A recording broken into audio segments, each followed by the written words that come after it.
அஸ்ஸலாமு அலைக்கும் வரஹ்மத்துல்லாஹி வபரகாத்துஹு. அன்புள்ள சகோதரர்களை, இந்த மார்க்க கேள்வி பதில் தளத்துல சகோதரர் ஹம்தான் அவர்களும் சகோதரர் அஸ்கர் அவங்களும் ஒரே கேள்விதான் கேட்குறாங்க. அதாவது இறந்தவர்களுக்காக குர்பானி கொடுக்கலாமா, நம்மளுடைய தாய் தந்தையை மரணித்து விட்டாங்க, அவர்களுக்காக நம்ம குர்பானி கொடுத்து அந்த நன்மையை கொண்டு போய் சேர்க்கலாமா அப்படிங்கிறது தான் அவங்களுடைய கேள்வி. இதுல சில சகோதரர்கள் அது ஒரு தர்மம் தானே, இப்ப காசு கொடுக்குறோம் தர்மம் தானே, தர்மம் செய்யலாம்னு தான் இருக்குது, இதுவும் ஒரு தர்மம் தானே அப்படிங்கிற மாதிரி என்ன செய்யறாங்கன்னா ஒரு வாதத்தை வைக்கிறாங்க. ஆனா குர்பானியை பொறுத்தளவுக்கு அது ஒரு வணக்கம். அதுபோக இறந்தவர்களுக்கு நபி ஸல்லல்லாஹு அலைஹி வஸல்லம் அவர்கள் எந்த காரியம் செய்தால் அவர்களுக்கு போய் நன்மை கிடைக்கும் அப்படிங்கிறத நமக்கு தெளிவுபடுத்தியிருக்கிறாங்க. ஆனா இந்த வணக்க வழிபாடுகள் விஷயமாக நோன்பு கடமையான நிலையில் நோன்பு விட்டுட்டு மரணிச்சிருப்பாரையானால் அவர்கள் சார்பாக அவங்க பிள்ளைகள் என்ன செய்யலாம், வழிகள் பொறுப்பாளர்கள் படிக்கலாம். ஹஜ்ஜு கடமையான நிலையில அல்லது ஹஜ்ஜு நேர்ச்சி செஞ்சுட்டு ஹஜ்ஜு செய்யாத நிலையில மரணித்திருப்பாரையானால் அவருக்காக அவங்களுடைய பிள்ளைகள் என்ன செய்யலாம், ஹஜ்ஜு செய்யலாம்.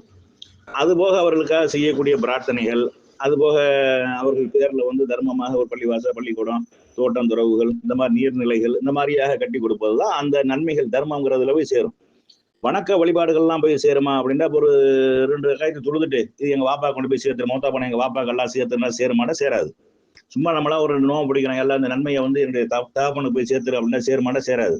ஒரு குர்ஆனை ஓதி கொண்டு போய் எல்லாம் அந்த முழு குர்ஆனையும் கொண்டு போய் சேர்த்துரு அப்படின்னா சேருமாட்டா, சேராது. உயிரோடு இருக்கக்கூடிய நேரத்திலே செய்ய முடியாது. அப்படி உசுரோட இருக்கிறாரு, 2 ரக்காய் தொழுது எல்லாம் அந்த நன்மையை வாப்பா தொழுதாம இருக்காரு, அவருக்கு சேர்த்து விடுனா சேருமாட்டா, சேராது. நம்ம குர்ஆனை ஓதி இந்த நன்மை எனக்கு நிறைய இருக்கல்ல, எங்க வாப்பாக்கு இந்த நன்மையை சேர்த்துரு, உயிரோட இருக்காரு, சேருமாட்டா, சேராது. அப்ப நன்மைகளை பொறுத்தளவுக்கு சேருவதற்கு நபி ஸல்லல்லாஹு எந்த நன்மை போய் சேருமோ அதை நபி ஸல்லல்லாஹு அலைஹி வஸல்லம் அவங்க வழிகாட்டிட்டாங்க. அதே மாதிரி குர்பானி போய் சேருமானா, குர்பானிங்கிற வணக்கம், அந்த வணக்கம் தனக்காகவும் தனது குடும்பத்திற்காகவும் தான் நபி ஸல்லல்லாஹு அலைஹி வஸல்லம் அவங்க குர்பானி கொடுத்திருக்கிறாங்க. அது உயிரோடு இருக்கக்கூடியவங்க தான். மரணித்து விட்டு ரசூலுல்லாஹ்வுடைய மனைவி மௌத்தா போயிருந்தாங்க, பிள்ளைகள் மௌத்தா போயிருந்தாங்க, மகள் மௌத்தா போயிருந்தாங்க, ரசூலுல்லாஹ்வுக்கு நெருங்கிய நண்பர்களாக தோழர்களாக இருந்த எத்தனையோ நபி தோழர்கள் கொல்லப்பட்டிருந்தாங்க, மரணித்திருந்தாங்க. இவர்கள் சார்பாக ரசூலுல்லாஹ் குர்பானி கொடுத்தாங்களான்னா கொடுக்கல.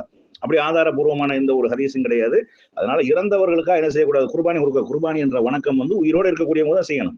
தனக்காகவும் தன்னுடைய குடும்பத்திற்காகவும் ஒரு குர்பானி, ஒரு ஆட்டை இருக்கிறது அல்லது ஒரு மாட்டுல ஒரு பங்கு சேர்றது அப்படிங்கிறது அதுல உள்ளது. அது போக ஆட்டுல ஒரு பங்கு மாட்டுல ஒரு பங்கு சேரலாமா, தாராளமா சேரலாம். நபி ஸல்லல்லாஹு அலைஹி வஸல்லம் அவங்க 2 ஆடு அறுத்திருக்கிறாங்க அப்படின்னு செய்தி இருக்குது. 100 ஒட்டகங்கள் குர்பானி கொடுத்தார்கள் அப்படின்னு இருக்குது.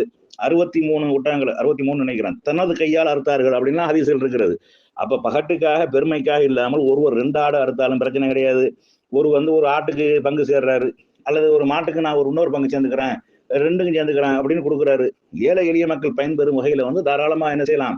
நம்மளுடைய இரையச்சம் கரெக்டா இருக்கணும். அதைத்தான் எல்லாம் பார்ப்பான். நீங்க எல்லாம் இருக்கக்கூடிய அந்த பலியிடக்கூடிய பிராணிகளுடைய ரத்தமோ மாமிசமோ இறைவனை சென்றடையாது.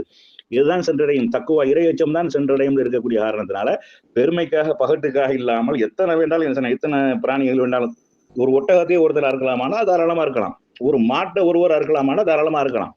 ஏன்னா 100 ஒட்டகத்தை ரசூலுல்லாஹ் அறுத்திருக்கிறாங்களா இல்லையா? அந்த மாதிரியா என்ன செய்யலாம், தாராளமா குர்பானி கொடுத்து கொள்ளலாம். ஆட்டுலையும் சேர்ந்துக்கலாம், மாட்டுலையும் சேர்ந்துக்கலாம். ஒரு மாடு வாங்கி நான் தந்துடுறேன், ஒரு ஆடு தந்துடுறேன் அப்படின்னு செய்யலாம். தாராளமா பெருமை இல்லாமல் பகட்டு இல்லாமல் அல்லாஹ்வுக்காக இஹ்லாஸோட தூய்மையான அடிப்படையில் செய்வதாக இருந்தால் தாராளமா என்ன செய்யலாம். இது 2 பேருக்கும் உண்டான பதில்.